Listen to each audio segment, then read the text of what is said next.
তীব্র ছাত্র জনতার আন্দোলনের মুখে গত ৫ আগস্ট শেখ হাসিনা দেশ ছেড়ে পালিয়ে ভারতে আশ্রয় নেন। কূটনৈতিক পাসপোর্টের ক্ষমতায় তিনি ভারতে ৪৫ দিন থাকতে পারবেন বৈধভাবে, যদিও তার সেই পাসপোর্ট বাতিল করেছে অন্তর্বর্তী সরকার।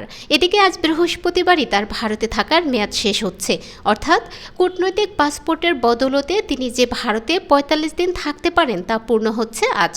এখন প্রশ্ন, তারপরে কি করবে ভারত? রাজনৈতিক মহলে প্রশ্ন, শুক্রবার থেকে শেখ হাসিনা কোন আইনের বলে ভারতে থাকবেন?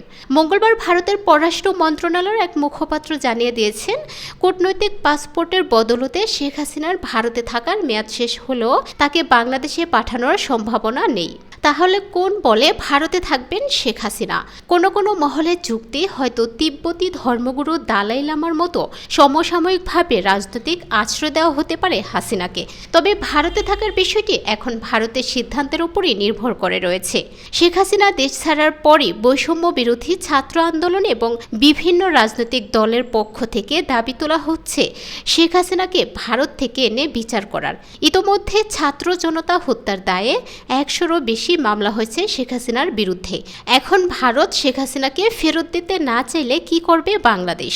বিষয়টা নিয়ে বাংলাদেশের পররাষ্ট্র সচিব মঙ্গলবার বলেছেন, কোন আইনে শেখ হাসিনা ভারতে রয়েছেন তা জানা নেই। এ নিয়ে ভারতের কাছেও জোর দিয়ে কিছু জানতে চায়নি ঢাকা। জনমনে একটাই প্রশ্ন, কোথায় থাকবে হাসিনা? ভারতে হবে তার আশ্রয়স্থল, নাকি অন্য কোনো দেশে আশ্রয় নেবেন তিনি? বিষয়টি জানার জন্য অপেক্ষা করতে হবে আজ রাত অথবা আগামীকাল পর্যন্ত।